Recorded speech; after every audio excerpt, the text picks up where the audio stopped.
E aí? Como é que vocês estão? Sejam muito bem-vindos ao vlog diário do Nintendo, naquele momento que a gente tenta conversar espiritualidade, espiritualismo, cultismo, magia, todas essas coisas que estão ouvindo, meio Smith aí, malucão aí, sempre sem edição, sem corte, sem porra nenhuma, beleza, criançada? Hoje, terça-feira,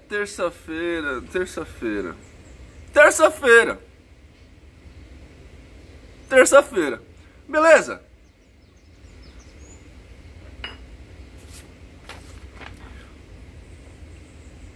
Tem nada pra falar terça-feira, vambora. Antes eu só queria falar um negócio que eu juro que não vai demorar 5 minutos, tá? Mas é um negócio que algumas pessoas têm a mania de falar aqui no meu canal. Ela não vai ver, eles não vão ver esse vídeo aqui porque eles veem vídeos de quarta, que são pessoas que aparecem e vão embora, né? E eu queria falar isso com vocês. Eu já falei uma vez, na verdade, mas eu vou trazer de novo. Porque eu achei engraçado a intensidade que a pessoa deu no comentário. Porque ela falou assim, olha, seu vídeo muito legal, muito bom, muito explicativo, teceu uma pá de elogio pra mim.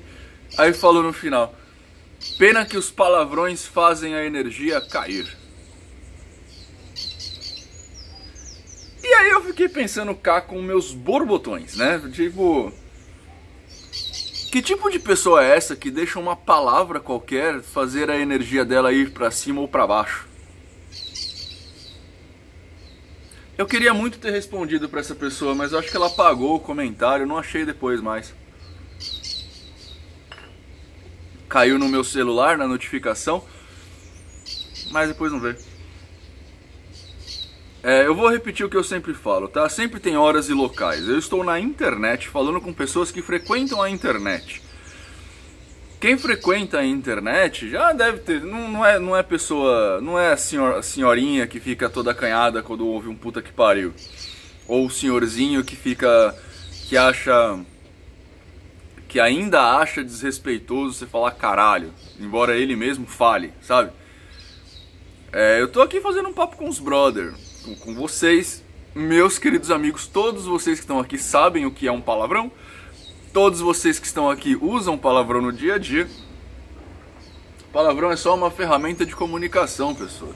Se você se ofende com palavrão, aí eu acho que é uma coisa que você tem que trabalhar dentro de você, para palavras não te machucarem com tanta força. Palavras são só palavras. Na maioria das vezes quem dá o significado nesse sentido para as palavras é quem está ouvindo. Vamos lá. Para as perguntinhas de vocês. Nino, você poderia falar sobre mesmerismo? E o que você acha sobre o exorcismo que alguns caras que fazem hipnose fazem para demonstrar que as pessoas que recebem demônios na igreja na verdade são hipnotizadas? E você acha possível que as incorporações no candomblé e umbanda não são mais ou menos isso, que ocorrem algumas alucinações e incorporações que ocorrem também nos casos da hipnose?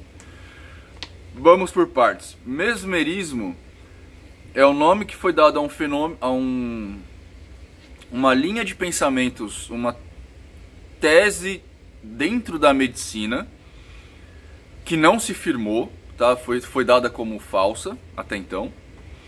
E ela é chamada de mesmerismo porque ela foi fundada por Franz Mesmer, que é um médico alemão, se eu não me engano, tá? Que ele trabalhava com magnetismo, né? Então ele trabalhava com ímãs bem potentes. Esse negócio que você vê nesses canais esotéricos aí, que o pessoal que trabalha com ímãs no corpo, com ímã na água, com ímã nisso, com ímã naquilo, veio do mesmo. Acho que eu comi uma mosca. Veio do mesmerismo.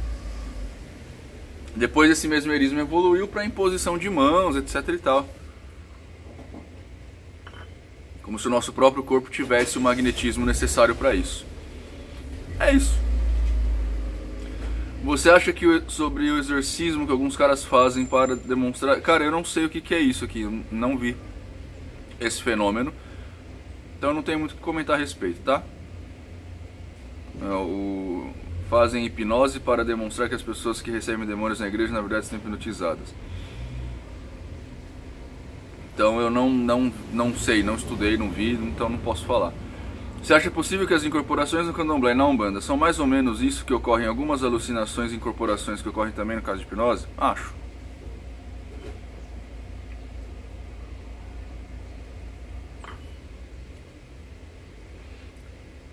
Ao contrário do que muitos de vocês imaginam, embora eu trabalhe num centro espiritualista, eu estou o tempo inteiro tentando ser provado o contrário.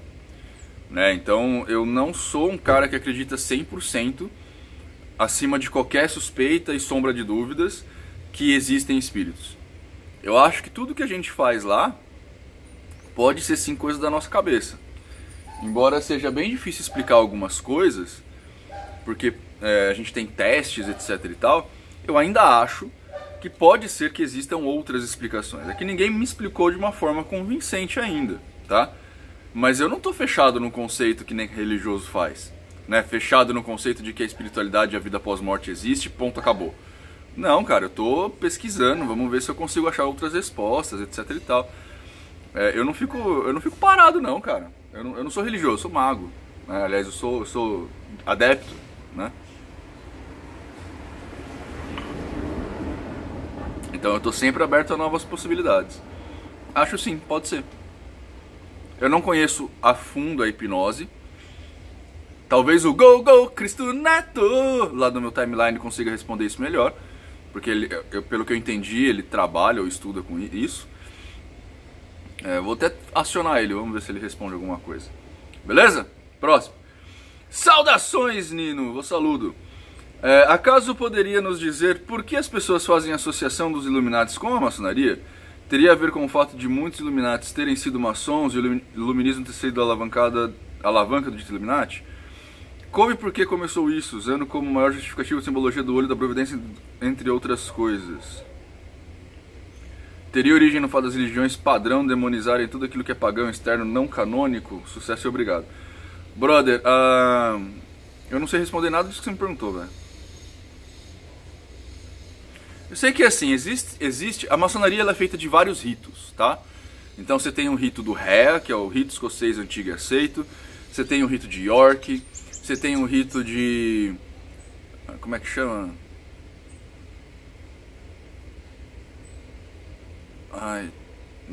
Memphis Mizraim.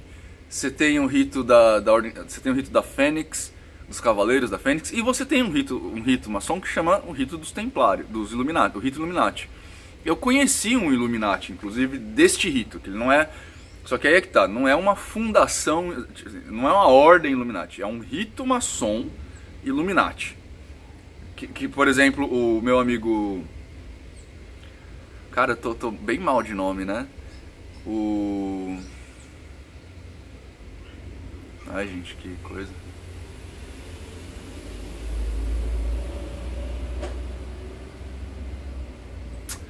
Ele tem um canal grande aqui no YouTube, ele é historiador, ele faz uns... eu não lembro o nome dele agora, desculpa, irmão. Mas faz tempo que eu não falo de você, então eu não lembro o seu nome. Caramba, uma hora vai piscar. Enfim, ele é templário, mas ele não é um cavaleiro templário. Ele é um grau da maçonaria chamada o Grande Cavaleiro Templário. Então ele é um maçom do grau templário, entendeu? Isso não faz dele templário de verdade. Ele mesmo fala.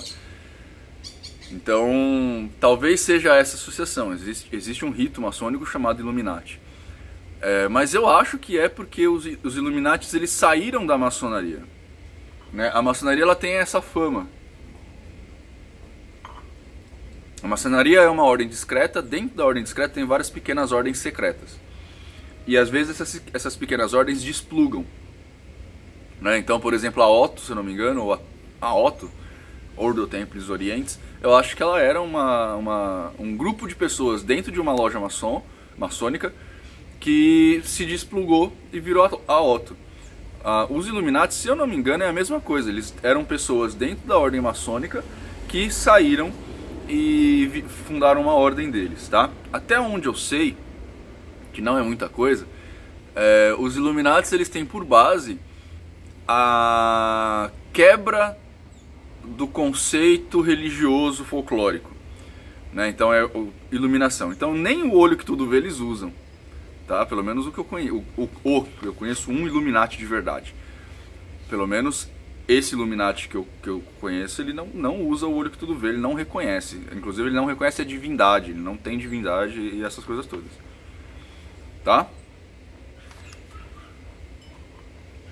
Então, como não tem a divindade, você já pode imaginar o que a igreja fez, né?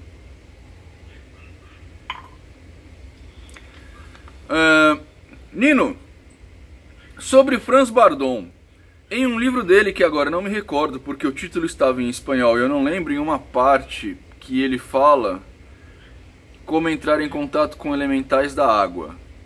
Ele conta um caso de um cara que se apaixonou por uma ninfa, não sei se está certo esse nome, mas ele fala que ela era muito possessiva.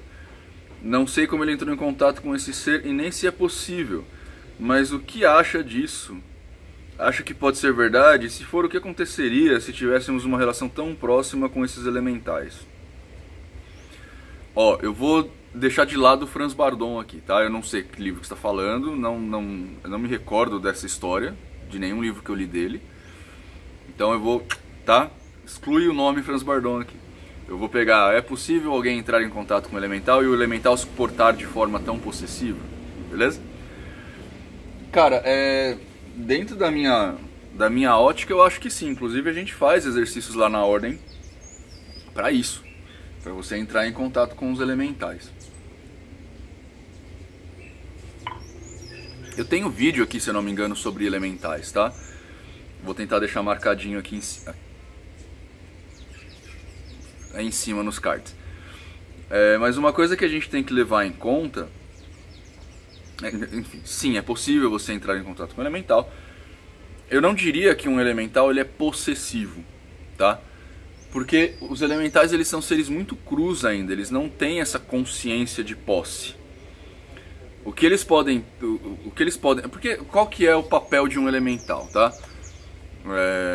Na natureza, né? Sem ser criado por um mago e sem a solicitude de um mago, tá? O elemental ele precisa aprender coisas discernentes ao elemento. Então ele é um espírito muito cru, um espírito bebezinho, como um bebê humano, né, que não sabe nada, e ele só chora por instinto e caga, né? Então o elemental ele é uma proto-alma ainda, ele não pode nem ser chamada de espírito, ainda é um proto-espírito. Então ele não tem consciência direito das coisas de uma forma tão ampla como seria necessário para ser possessivo. Mas o que acontece? O elemental, como eu disse, está aprendendo as coisas concernentes ao elemento dele, que são basicamente as transformações, né? Então você pode... Qualquer um dos elementos que você pega, fogo, terra, água e ar, eles são transmutadores. E eu tô falando físicos mesmo, tá? Então você pega o fogo, que é o mais óbvio, você coloca fogo numa madeira, ele vai pegar aquele negócio que é compacto lá, de celulose, e vai transformar aquilo em moléculas de carbono, água e tudo mais o que tiver composto ali vai virar fumaça, etc e tal, né? O ar é a mesma coisa, você tem o seu gás carbônico que você respira, esse gás carbônico ele vai para a atmosfera, entrar em contato com outros átomos e vai se mudando. A água é a mesma coisa, a terra idem, né?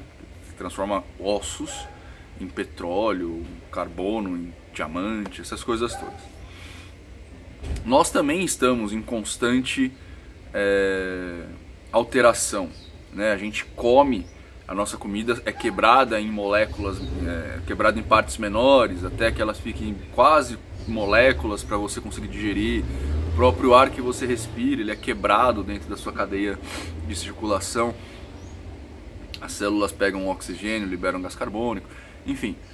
A gente também está nesse processo. Então é possível que o elemental tenha simpatizado de alguma forma com essa pessoa e seguido no que ele tem que fazer, que é aprender a fazer as coisas.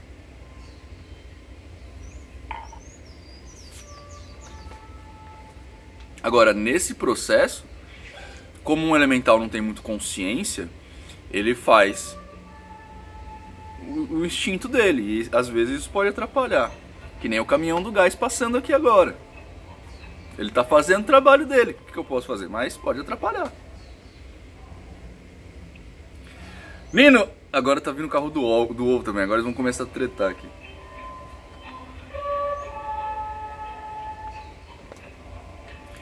Nino, a ciência fala que viajar no tempo é possível. O que a magia pode dizer?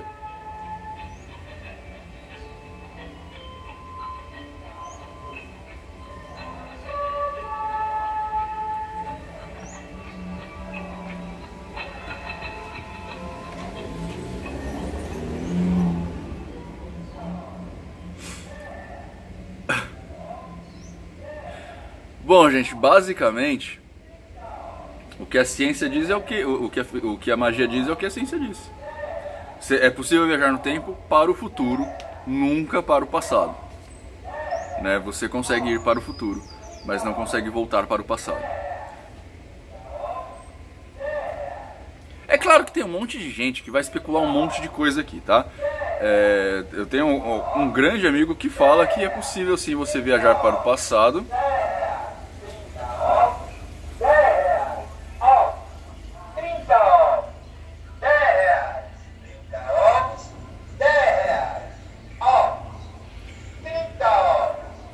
Não viajar para o passado, mas é possível você alterar o seu passado, né? Através de alguns exercícios mentais, você conseguiria, mais ou menos como projetar a sua mente no seu passado, e aí a partir dessa projeção você altera o seu passado para ter resultados no presente. Eu acho isso inocente, de verdade, porque isso é a exemplificação de um dos paradoxos mais clássicos da viagem no tempo, que é o paradoxo do avô, né? Que ele diz o seguinte: se eu voltar para o passado e matar o meu avô, quem matou meu avô? Né? Porque se eu matar o meu avô, eu deixarei de existir, antes do meu pai nascer, lógico, né? Se eu matar o meu avô, eu deixarei de existir. Se eu deixei de existir, quem voltou para matar meu avô? Né? Então, se você está com um problema agora e volta para o passado para você alterar alguma situação lá, para que isso não decorra no seu problema hoje, quem voltou para mudar seu passado? Entendeu? Eu acho que é um pouco de inocência até pensar nisso. É um pouco de incompreensão no pensamento completo, assim.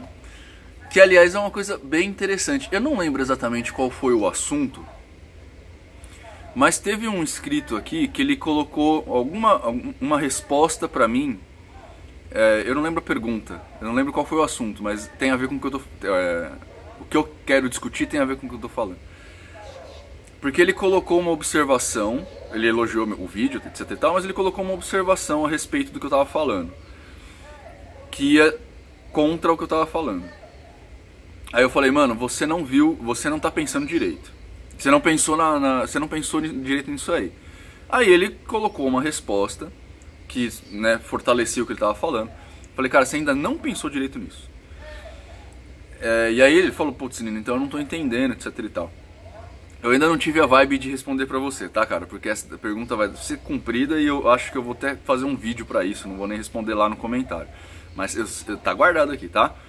A grande questão, cara, pra quem fala do paradoxo do tempo, como pra esse camarada aí que fez essa observação, é que a gente tá vendo as coisas de uma forma estrita. Em ambos os casos. Então é assim.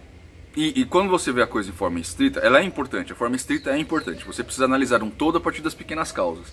Mas você precisa, para analisar o todo, compreender todas as pequenas causas que dele fazem parte. Então não adianta você falar que uma árvore é só composta de folhas, né? E de que todas as folhas são verdes. Você precisa olhar a árvore direito e ver que num galho pode haver verde, mas pode ter folhas amarelas também. E aí a sua proposição tem que, se está levando em conta o todo da árvore, tem que levar em conta tanto folhas verdes, que tem clorofila, quanto as folhas amarelas, que já não tem mais. Tem caule, tem tronco, tem casca, tem seiva, tem... isso aí. Tem galhos mais finos, tem galhos mais grossos, tem galhos que são arbóreos, tem galhos que são fibrosos, tem galhos que são troncosos, né? Que são, tipo, isso daqui, por exemplo, não vou virar, não. É um arbusto, então ele tem um tronco que tem uma casca, mas é um tronco ainda flexível, não é uma árvore. Então a gente precisa ver as pequenas partes todas para entender o todo. E o que está acontecendo, tanto no paradoxo do tempo, quanto na pergunta do camarada, é exatamente isso. Ele pegou, a gente pega pequenos pedaços e esquece o resto. Então é assim, eu tenho um problema. Eu consigo voltar no meu passado ou mandar alguma coisa para o meu passado para alterar esse problema. Então nesse futuro eu não terei mais o problema. Tá, ok, pode ser que isso seja verdade. Mas aí eu te pergunto, se você não tem o problema, o que te levou a voltar no passado para resolvê-lo? Você é uma outra pessoa. Então, aquilo que te fez voltar já não existe mais. Então você não deveria nem lembrar que você fez isso, se você ainda continuar existindo como você mesmo. A gente precisa pegar toda a situação para entender o pequeno ponto, entendeu? No caso dessa pergunta do rapaz, eu acho que a gente estava falando de grupos sociais, eu não lembro de verdade. Mas ele falou um negócio que faz super sentido para um pequeno grupo. Mas e os outros? Então, se não faz sentido para todos, não faz sentido como regra geral, né? E aí você quer falar sobre a maioria, sobre a minoria. Essa maioria ela leva em conta quem? Que tipo de amostragem? As pessoas do seu círculo social, as pessoas de um círculo mais amplo, você já pesquisou a respeito, alguém já pesquisou a respeito, já fez uma amostragem, etc e tal. Entendeu? Então, o que a magia diz da viagem do tempo é o que a ciência diz. É possível viajar para o futuro, para o passado não, né? Para o futuro é possível. Você viajar num aparelho próximo à velocidade da luz, você está viajando para o futuro. Acho que é isso. Certo? 20 minutos. Espero que vocês tenham gostado, espero que vocês tenham uma ótima terça-feira e tchau.